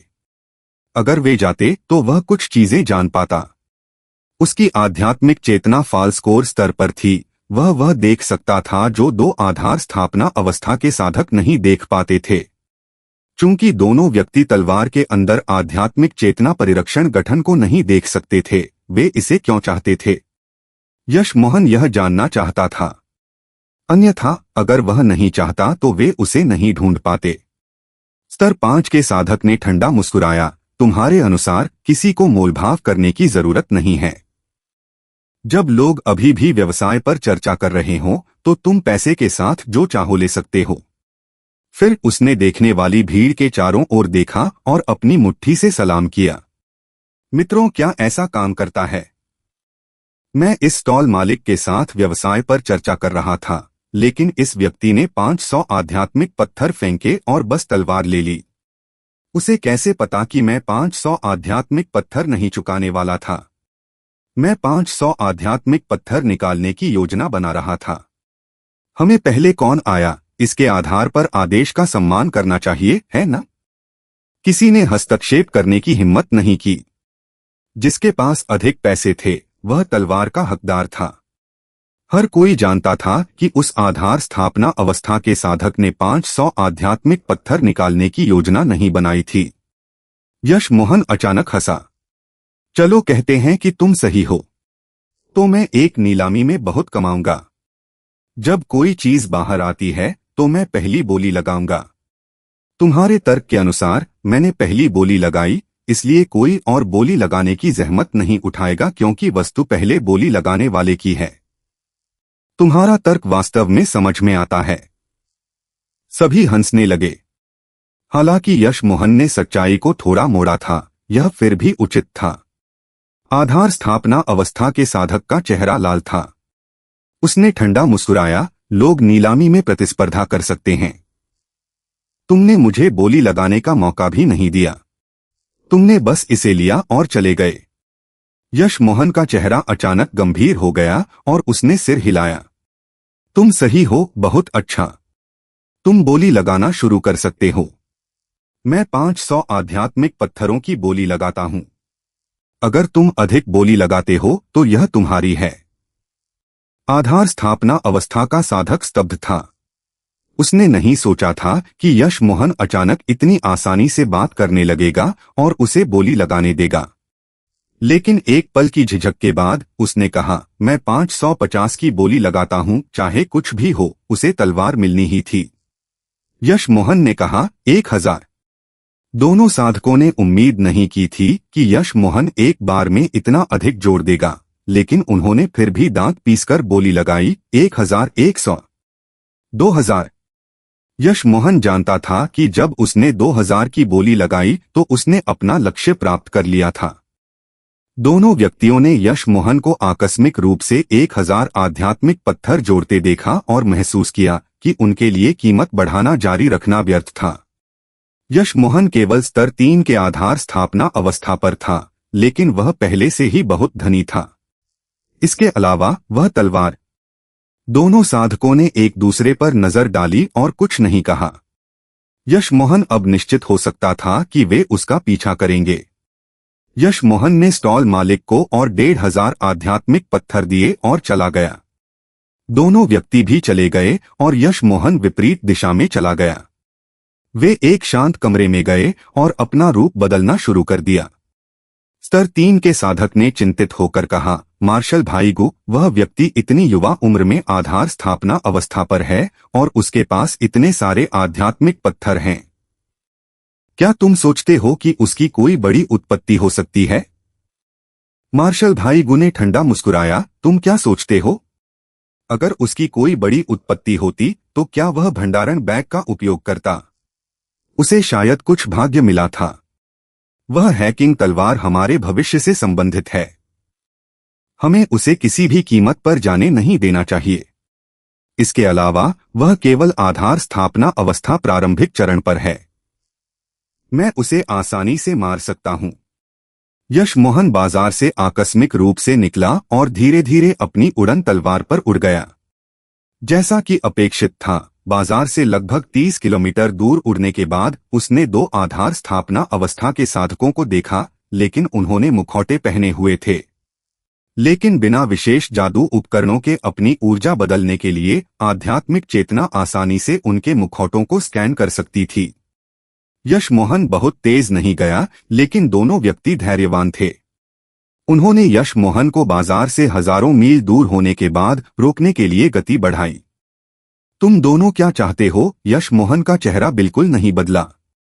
स्तर 3 के साधक ने ठंडा मुस्कुराया, कुछ नहीं, तुमने वह ले लिया जो तुम्हें नहीं लेना चाहिए था। बच्चे, हमें सब कुछ दे दो और शायद हम तुम्हें जीवित रहने दें। यशमोहन हंसा। उस तलवार के साथ कुछ कहानी थी। उसका शक्ति स्तर अचानक बढ़ गया और स्तर 4 से अधिक हो गया।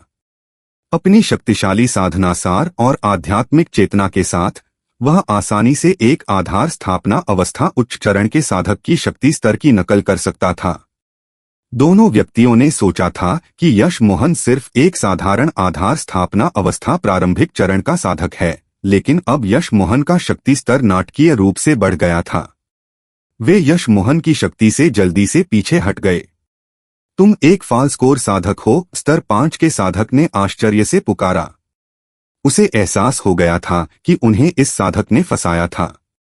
यशमोहन ने बात करने में समय बर्बाद नहीं किया। उसने अपनी उड़न तलवार भेजी और दसियों तलवार किरणें निकलीं। उसने शैडोलेस को भी छोड़ दिया। यशमोहन की तलवार किरण ने स्तर 5 के साधक की ढाल को चूर चूर कर दिया।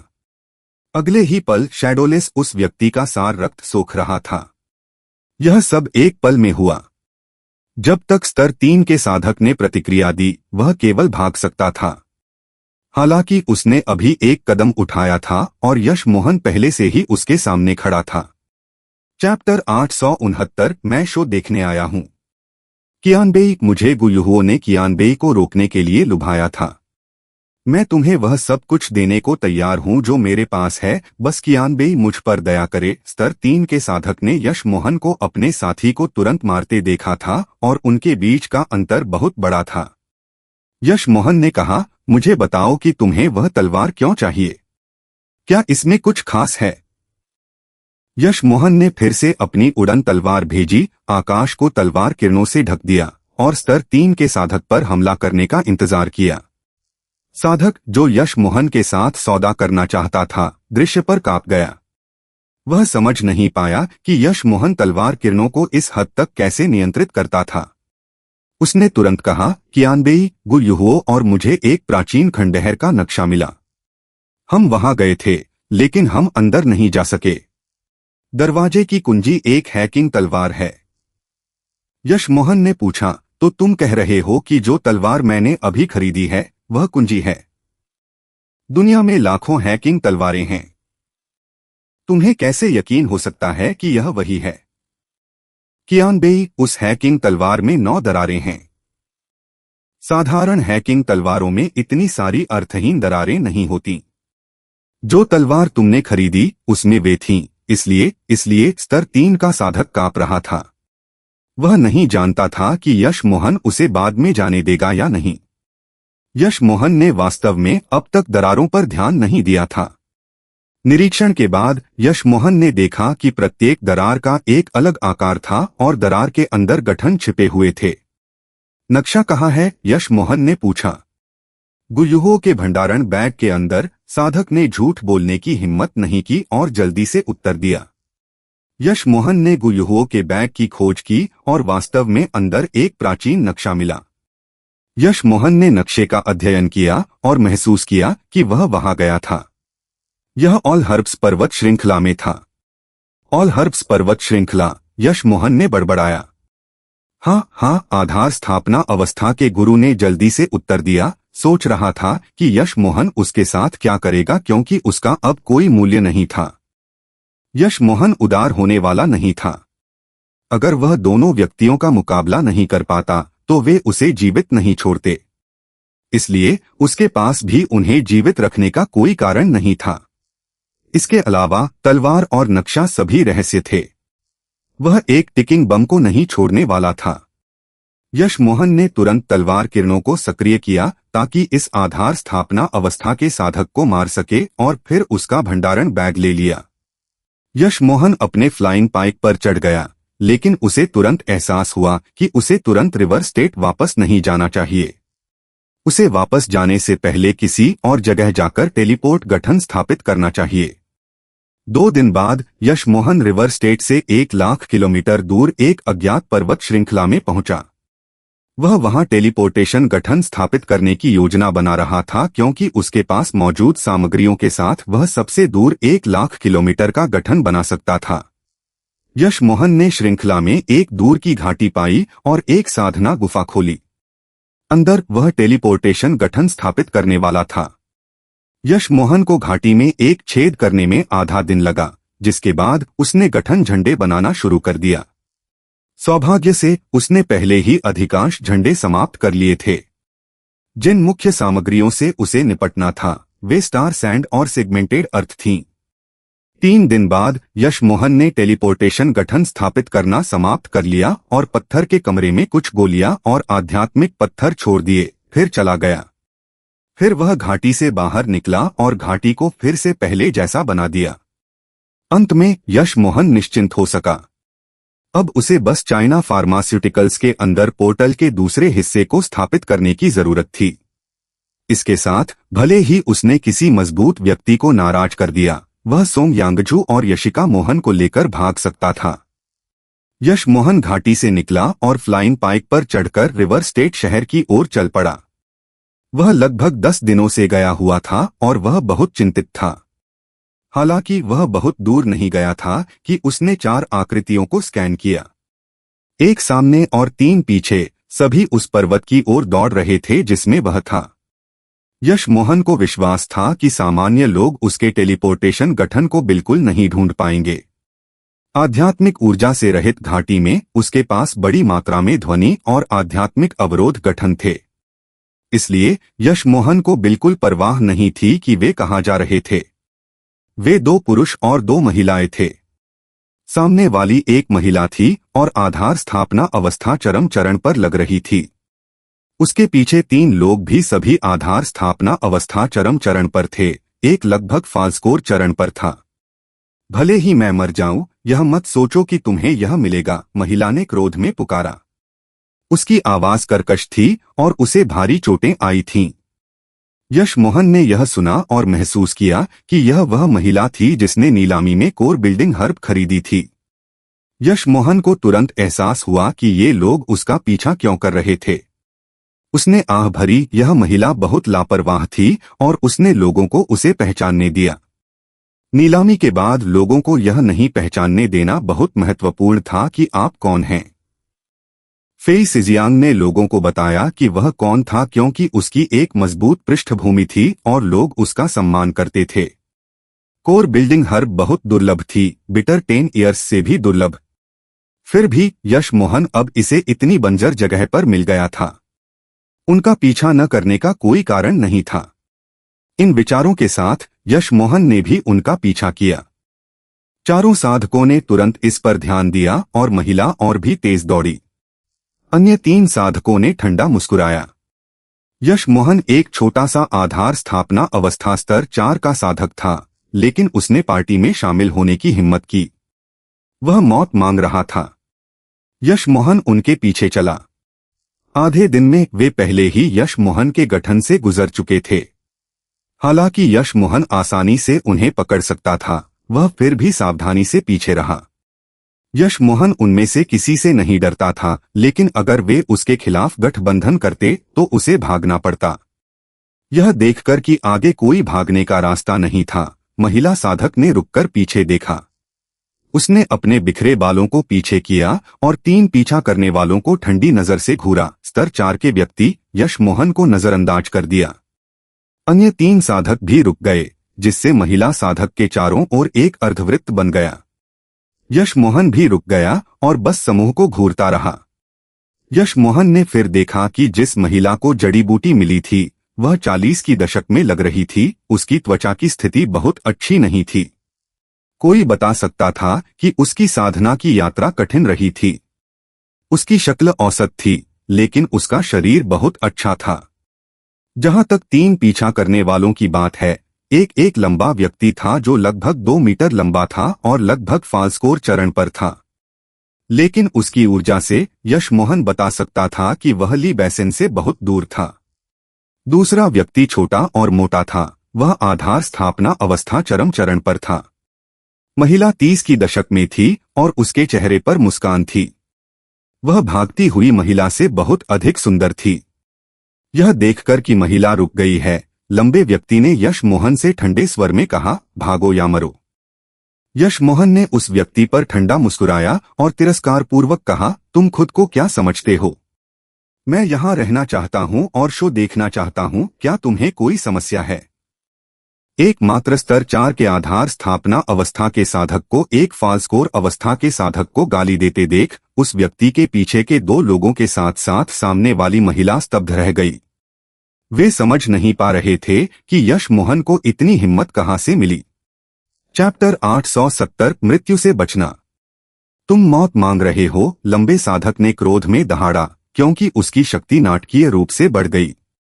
उसने यश मोहन पर एक पत्थर का ड्रम फेंका। जब उसने पहली बार इसे बाहर निकाला तो यह एक टोकरी के आकार का था, लेकिन जब यह यश मोहन के सिर पर पहुंचा तो इसकी परिधि 3 मीटर थी। यह इतना तेज था कि उसने हवा को तोड़ दिया। ड्रम के नीचे की हवा संघनित लग रही थी, स्पष्ट रूप से व्यक्ति के साधना सार के कारण। यह पत्थर का ड्रम कम से कम एक निम्नस्तरीय आध्यात्मिक उपकरण था। फाल्सकोर अवस्था का साधक एक स्वर्णकोर अवस्था के गुरु की तरह ऊर्जा क्षेत्र नहीं बना सकता था, लेकिन यह पहले से ही समान था। निम्नस्तरीय साधक साधना सार की बेड़ियों से बच भी नहीं पाते थे, ड्रम को रोकने की तो बात ही छोड़ दें। लंबे साधक ने तुरंत एक घातक वार किया, स्पष्ट रूप से उस अहंकारी छोटे साधक को जितनी जल्दी और खूनी हो सके मारना चाहता था। सामने वाली महिला साधक हिल गई। उसे अभी एहसास हुआ था कि इस व्यक्ति ने कभी अपनी पूरी ताकत का उपयोग नहीं किया था।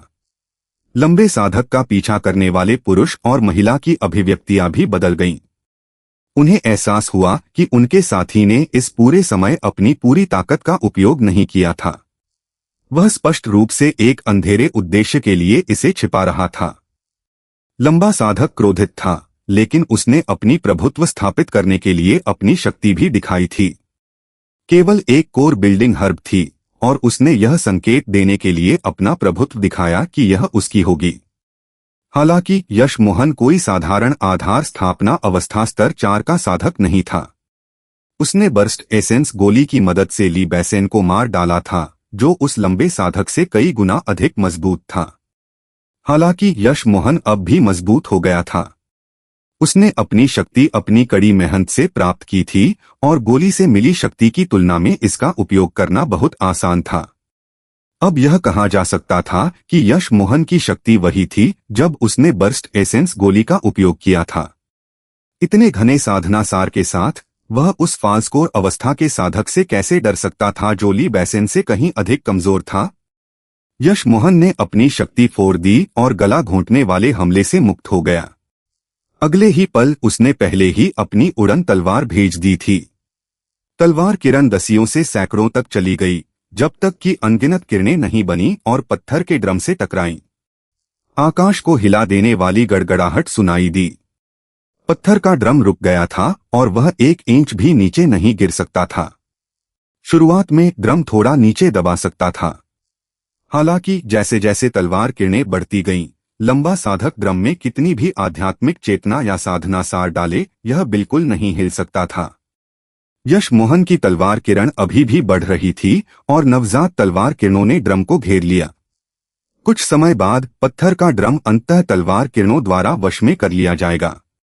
उस लंबे साधक की अभिव्यक्ति बहुत बदल गई। उसने नहीं सोचा था कि एकमात्र आधार स्थापना अवस्था स्तर 4 का साधक इतना मजबूत हो सकता है, दोनों आध्यात्मिक चेतना और साधना सार के मामले में। हालांकि यश मोहन ने आह भरी। उसकी उड़न तलवार बहुत निम्न गुणवत्ता की थी।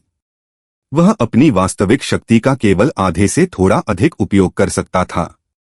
अगर उसके पास एक उच्च स्तरीय उड़न तलवार होती तो वह पहले ही पत्थर के ड्रम को मार चुका होता और यहां तक कि साधक को भी घायल कर देता। यश मोहन जानता था कि अगर वह अब शैडोलेस को छोड़ देता तो वह सफल हो सकता था, लेकिन इससे पहले कि उसे पूरा यकीन हो कि वह साधक को मार सकता है, वह अपनी घातक चाल को छिपाने वाला था। यश मोहन और लंबा साधक बराबरी से लड़ रहे थे, कम से कम ऐसा लग रहा था। अन्य 3 साधकों की अभिव्यक्तियां बहुत बदलती रहीं। कोई आश्चर्य नहीं कि वह आधार स्थापना अवस्था स्तर 4 का साधक इतना अहंकारी था। लंबे साधक ने अपने 2 साथियों को देखा और चिल्लाया, जल्दी करो और उसे मारने में मेरी मदद करो। जितनी जल्दी हम उसे मारेंगे उतनी जल्दी हम वह कर पाएंगे जो हमें करना है। दोनों साथियों ने एक दूसरे पर नजर डाली, लेकिन वे नहीं हिले। अगर उन्होंने अब लंबे साधक की मदद की तो इससे लाभान्वित होने वाला व्यक्ति वह होता, वे नहीं। यह देखकर लंबा साधक क्रोधित था। वह जानता था कि उसके कार्यों ने संदेह पैदा किया था।